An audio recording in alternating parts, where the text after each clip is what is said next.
આ નાના હું લઈ આવ્યા એ માંડવી તમે આવ્યા છો એટલે ઓરા ખાવા સારું માંડવી તો લઈ આવું ને. ઠેક હા હા હા, એટલે કે આ હું કહું છોકરા આવ્યા છે કે માંડવી ખાય એમ.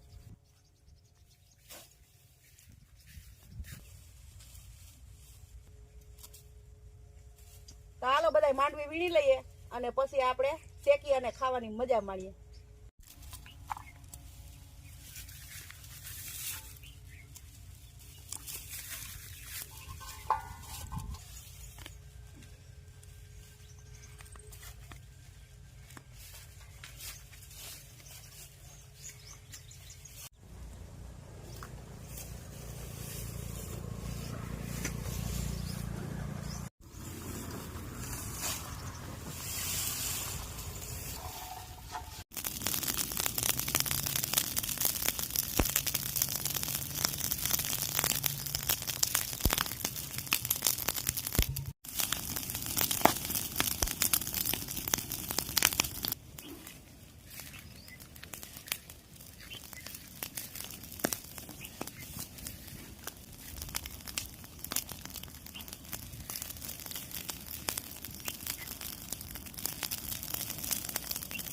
તો જુઓ મિત્રો, આટલો તડકો અને એમાંય આટલો તાપ અને માંડવીને હેરફેર કરવી પડે ત્યારે તો માંડવી સરસ બફાય.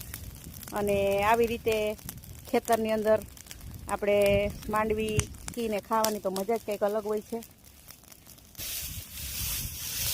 તો જુઓ ફ્રેન્ડ, માંડવી તો આપણી બફાઈ ગઈ છે અને હવે આ જે લીલી માંડવી શેકેલી હોય ને એને અમે તો ઓરા કહીએ. તમે આને શું કહો છો ને એ મને કમેન્ટમાં જરૂર કહેજો.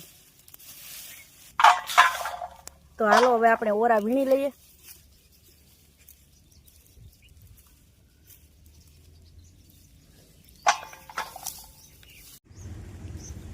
તો હાલો બધાય ઓરા ખાવા.